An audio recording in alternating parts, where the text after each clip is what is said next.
That means the Hotari have no reason to trust us. I wouldn't go that far, Commander. We are completely neutral in this matter, on neither one side nor the other. Any suggestion otherwise would compromise our position. Given the Federation's involvement... Let's see what Spock thought about this. Ambassador Spock noticed Jara's keen intellect and unique insight into the dynamics of the Hotari-Alidian conflict during the mission briefing. You see? Spock noticed that we know things. That's good. ...involvement in the Iridium dilithium trade. Captain Solano and I must make every effort to appear neutral in these negotiations. What worries me is if this whole thing unravels and we're at the mercy of the storm at less than full strength. We can't let it come to that. Considering what the ion storm has done to our ship and the Ambassador's shuttle, we have to assume the Ilidian fleet has had problems with it as well. This recent surge in the energy disturbance temporarily levels the playing field. Commander Westbrook is correct. The energy anomalies around the Hotari systems have been noted in the past. If it's keeping the two sides talking instead of shooting at each other, that actually helps us negotiate a peace. Yes. And we'll take advantage of that as long as it works in our favor. And when it doesn't? All the more reason to learn as much about it as we can while we are here. Okay. We do not want to be caught unprepared, should the energy anomaly continue to fluctuate. So I trust we understand our circumstances. Yep. We're operating on a strict timetable here, and we're going to be leaving for the negotiations shortly. Commander Westbrook, I want you to leverage our systems to investigate the anomaly from here while we're gone. Aye, Captain. Thank you all. Dismissed. I want to speak to both of you privately.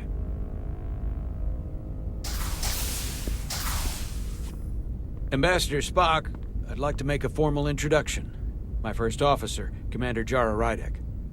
Commander, Ambassador. as you are aware, there are limits to what Captain Solano and I can do in our official capacity as representatives of the Federation. Okay. But someone in an unofficial capacity, your first officer, for example, would not be bound by those restrictions. Heist? Commander Rydek could ingratiate herself to certain parties behind the scenes, where they may be more candid in revealing information that could lead to a resolution. She certainly goes her own way. I'd be honored. That helps in this case. I'm honored to be included in the negotiation process. You're not just included, you are instrumental. Well, I hope Commander... Okay, and Spock said... Ambassador Spock also noted Jara's humility when presented with her back channel mission. You see, it's good. It's good, you know. Spock likes us. Rydek will have more luck finding out what really happened than we will through official diplomatic channels. Also, let me see. Carter. Oh, well, Carter has known. Spock doesn't think anything of Carter just yet. Okay, we're good. But it's important that Spock likes us, you see? Fate of the negotiations, the interests of the Federation, and the prospect for peace may very well depend on it.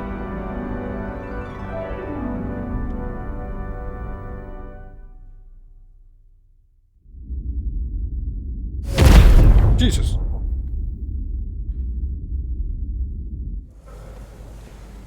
Navigational complexities.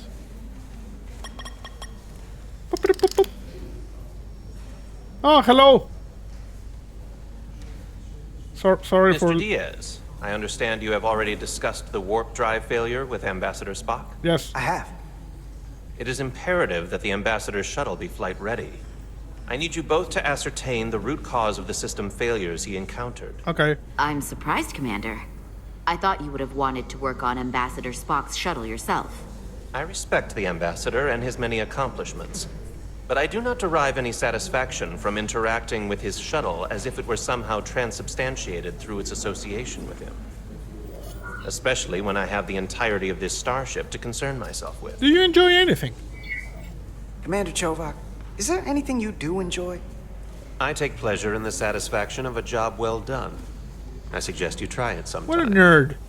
Make note of any abnormalities in your report. Carry on. Okay. Did that do anything? No. Was that a joke? No, couldn't have been. Okay, One so... nice thing about Oh, no, Vulcans. we got a thing. Let's see. Lieutenant Commander Chovak did not care for Carter's cheeky attitude when asked about working on Ambassador Spock's shuttle. Okay, that guy doesn't... Chovak is the only person who didn't look at this and treat me like I was something to pity. Doc says I should get used to it.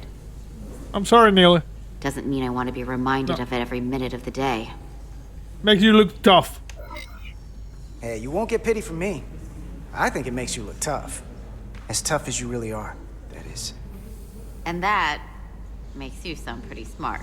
Yes. I might need you to save me from myself next time, though. Sorry. Come on. Let's get to the bottom of this.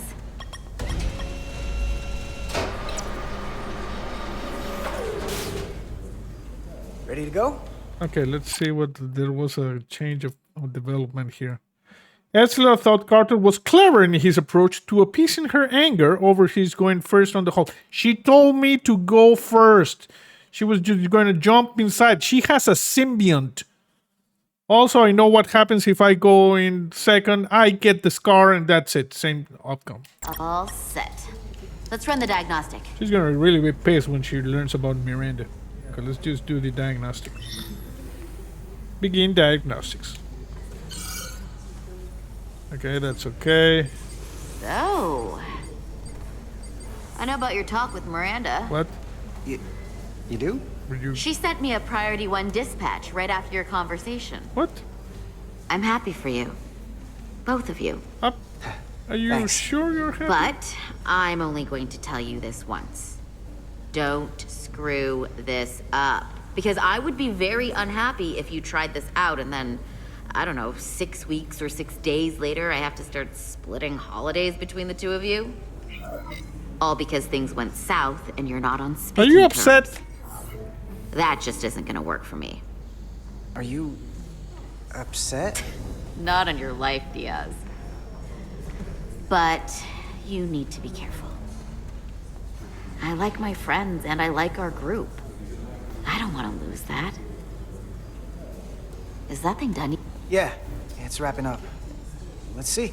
The relays along the primary EPS are blown. The backup relays are all intact. An EPS overload from the warp drive could cause that. But how did the shuttle end up dead in the water? Huh. Well, maybe the ship's data recorder can tell us something. Okay, I'm just gonna press this thing over here.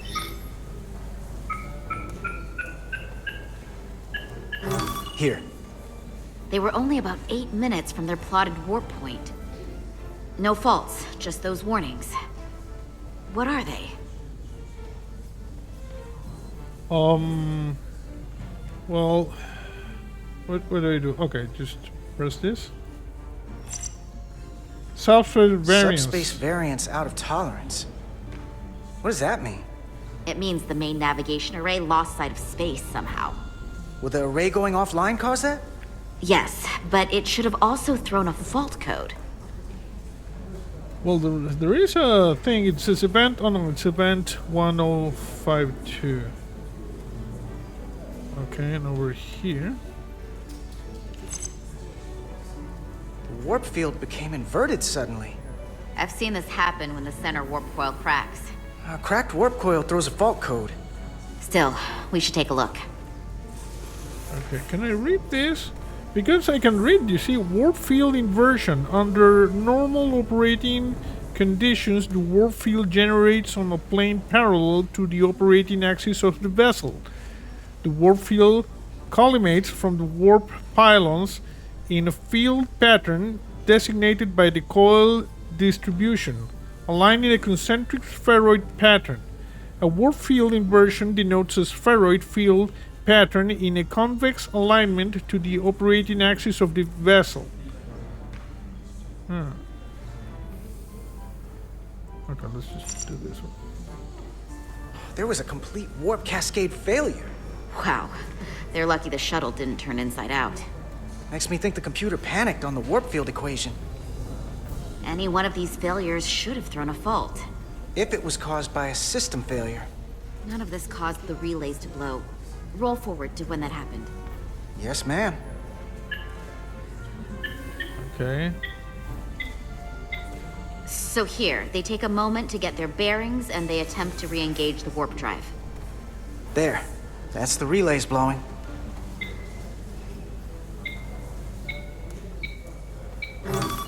And look, there's another warp system alert.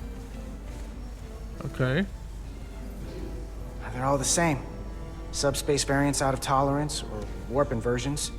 Finally, there's a complete warp cascade failure. Then it's one of two things. Either a warp coil is cracked, or the navigation array is offline. That makes sense. Divide and conquer. You want to check the warp coils or the navigation array? I'll check the other. Yeah, let me check the navigation array. One array. of these systems is likely broken. I'll check the navigation array. You check the warp coils. Those things just very messy, you know. Tricorder usage. Your tricorder can record and analyze data. Looking through it will reveal the unseen. Use 2 to equip or forestall your tricorder. Hold left mouse button to scan glowing objects. You must be close to some objects to scan them. Watch the frame of the screen to see if you're too far away. Okay, what the? There. Okay, so tricorder. You see, can we scan her?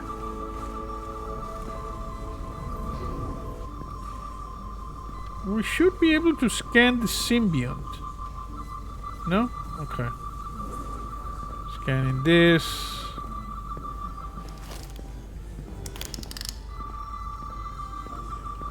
Okay, sorry, I'm just scanning you. Okay. Can I scan this?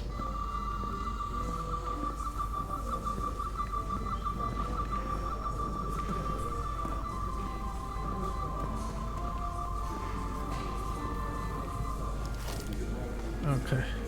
Where's the navigation thing? Oh, it's over here, I guess.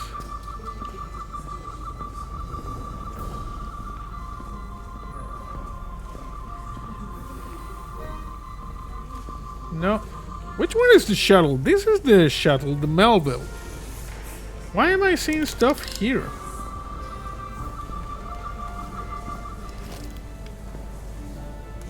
Oh no, it's the Grayson, U.S.S. Excelsior. This is one of ours. Yeah, you see, this is a different shuttle. It's bigger. Long range or something. Okay, can I go inside?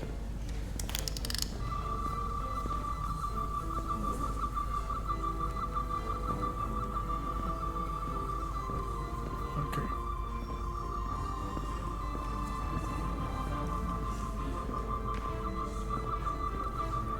Okay, are we good here? Some objects you scan will activate the deep scan. During the deep scan, use Q and E to switch between different scan modes and search for glowing objects. The mode indicators in the tricorder will blink if there is an object to find in that mode. When you have scanned all objects, the frame will change color. Hold right mouse button to analyze the data and finish the scan. Okay, stop with that. Isolinear fields. The isolinear circuits powering the subspace sensor array that functioning normally. Sensor filters. Shuttle subspace sensors are vulnerable to backscatter interference from other internal systems. Filters help adequate such radiation and keep sensor data clean. Subspace sensor array. The subspace sensor array monitors the gradient transitions between normal space and subspace while the vessel is traveling at warp speed. No physical damage detected. Okay, let me just... Oh, I need to be like here. Is there anything here?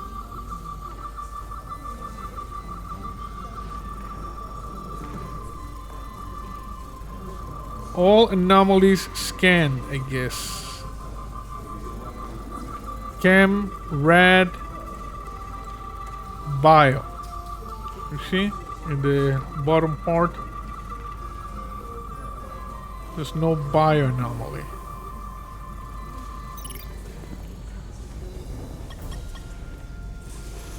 The navigation array checks out, so it must be a coil. Except it's not. Checked and double-checked.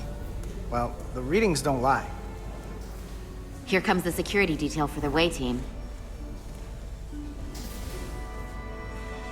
Hey, Miranda. How are you?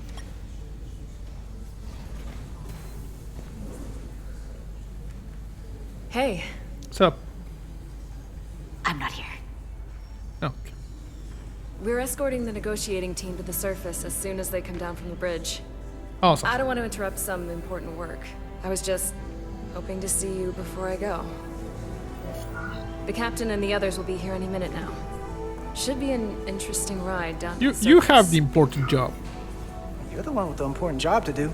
Keeping the captain safe. And Ambassador Spock. It doesn't always feel that way. Baking in the hot sun, standing guard next to an empty shuttlecraft. But it has its moments. Hey, Maris. Aren't these those button pushers you're always hanging out with? And you're the phaser jockeys we always beat in Parisi squares, right? All aboard for Hotari.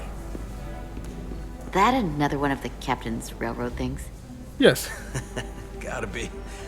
I just usually zone out by the time he gets to the whole, steam engines were the warp drives of their day part. Catch y'all later. Okay. You don't want to miss your train. I do have to go. Yes. Smooch? Not gonna lie, I'd rather not leave right now. Smooch.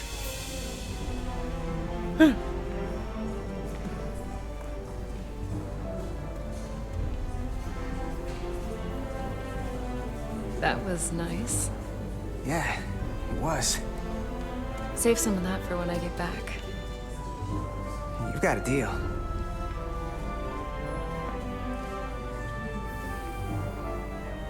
Be seeing you. Okay. We're not maidenless anymore.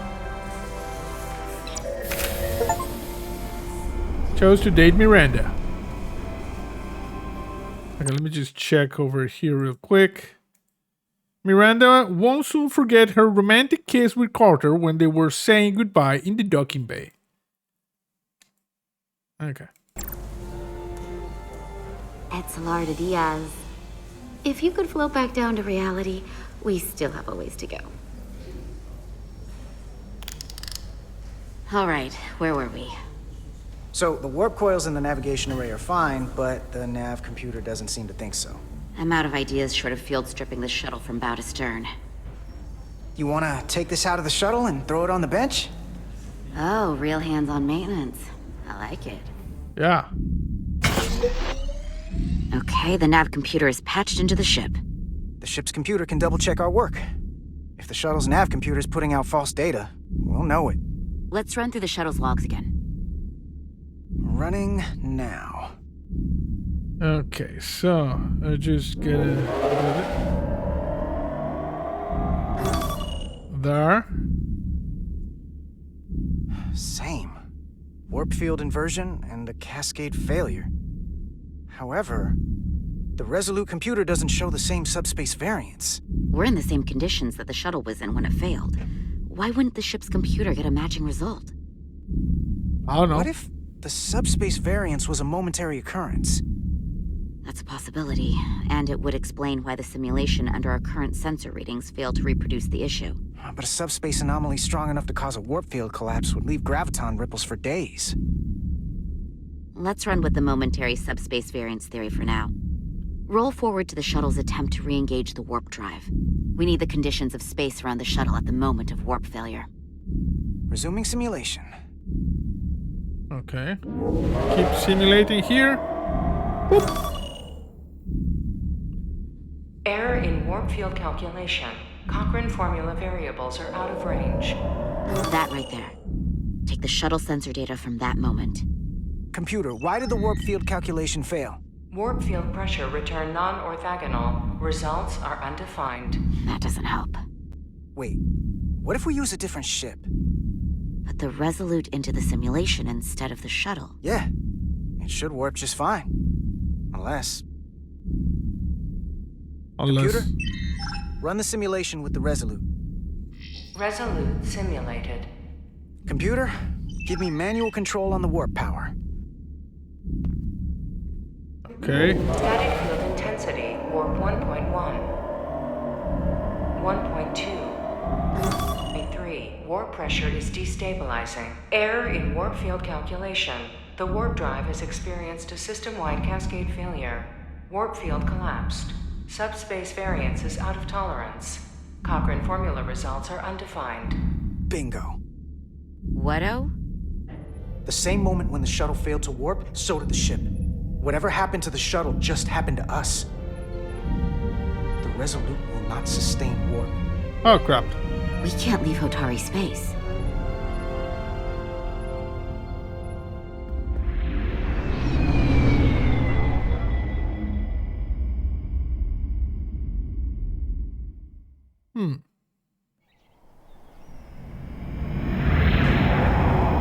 Okay, new episode.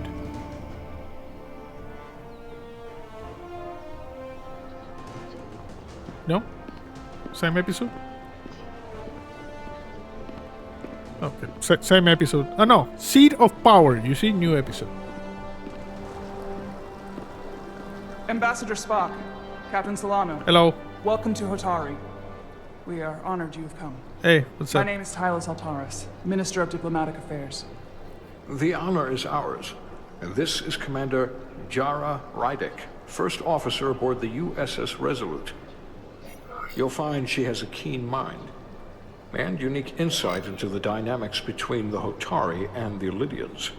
We are honored to be here, as representatives of the Federation. I'm so glad. These must be the representatives of the mighty Federation. Yes. The reigning authority in the galaxy. Or so we've been led to believe. Whether that's true or not remains to be seen. But, either way, we're grateful you've made the time to come to our little corner of the universe. And you are? This is Galvin, and this is Citron, the heroes of the revolt in the mines. Huh.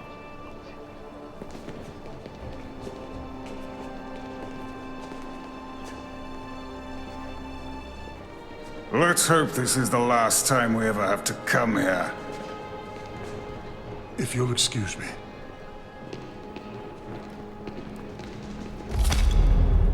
Okay, these people are not on friendly terms I think with we're each about other. to begin. Did you hear the arrogance from that guy? Yes.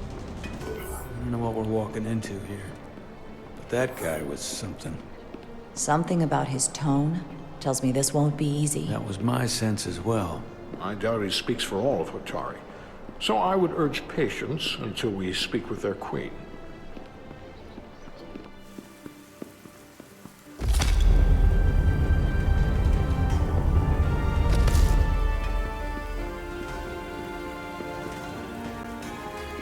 Okay, here we are.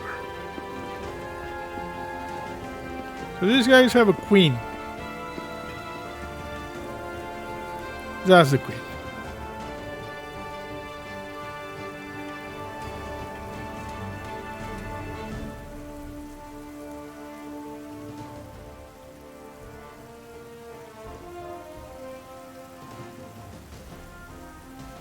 Hello.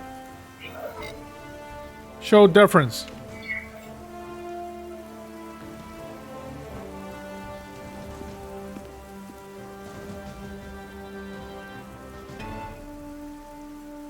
Ambassador Spock, welcome to Hotari Prime. The honor is mine, Your Majesty. That the Federation would send one of their most respected We're going to evaluate the arguments. is not only an honor to the Hotari people and their queen, but a recognition of our stature and importance. Let's get on with it, shall we? With all due respect to the Federation and their ambassador, they have no authority here. We are not members of their alliance. We are not subject to their rule, nor yours. We demand the immediate return of all mining operations to Lydian control, as it has been for centuries and will be for centuries more. That has always been our understanding. That understanding has changed. Then you invite war. And if you cannot remain silent, you will be silenced. Huh. But his point is well taken. What is the Federation's interest in this matter? Perhaps you would have us trade one oppressor for another? The Federation remains neutral. Our only interest is the peaceful resolution of this conflict. We are here at your request, Your Majesty. For now. Saying this wouldn't be easy was an understatement. I thought they wanted us here. She's tough. Was there something you wanted to say, Captain? Oh, no. My apologies. And what about the Kobliad? She's not part She can of... speak for herself, can't she? Then let her. Okay.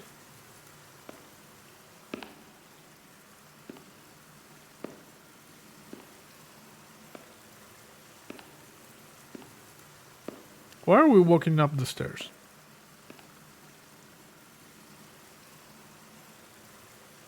Now then, what is your name? Commander Jara Rydek, Your Majesty.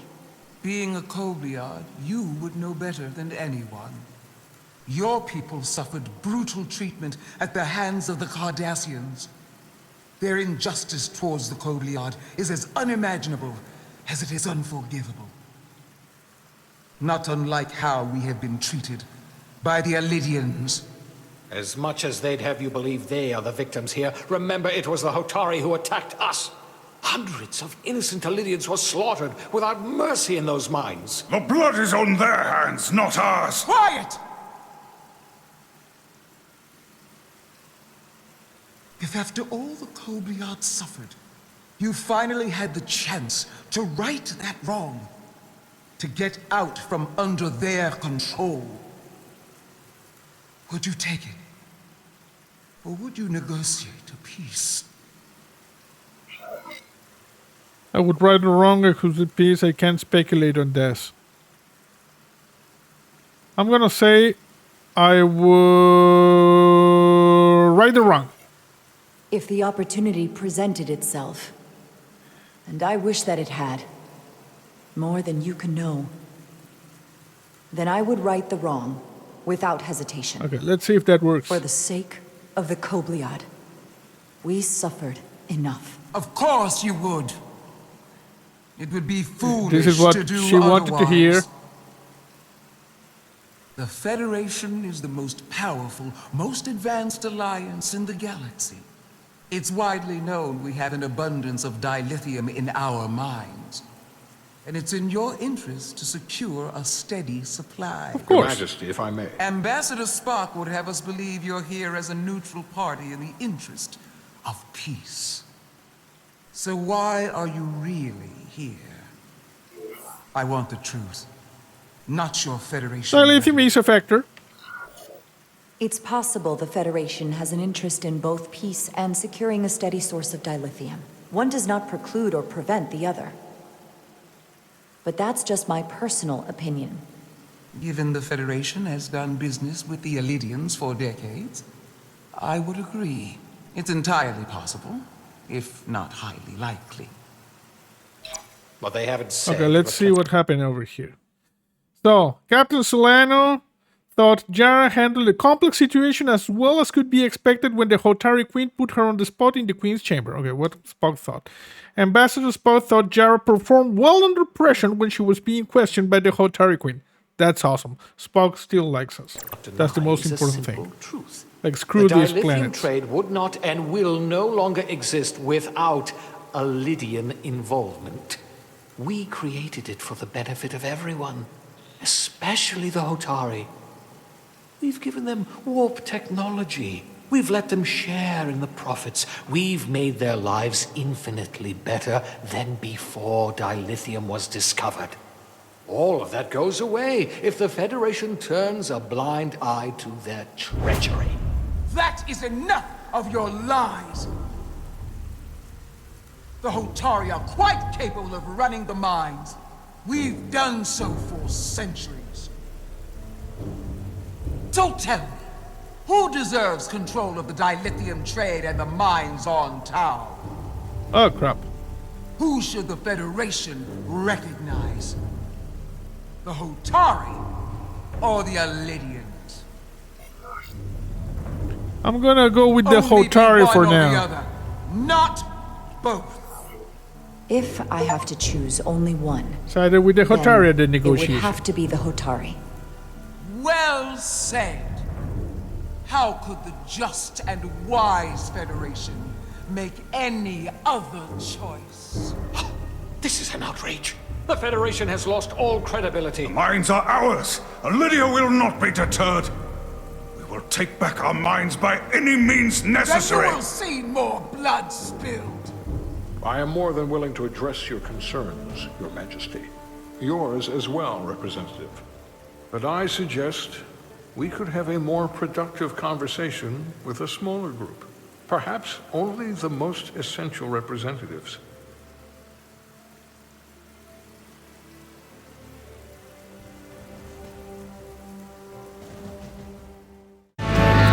One moment it all can break.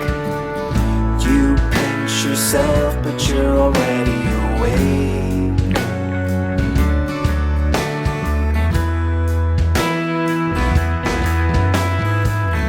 No warning, the sky can crack. Take something that you never can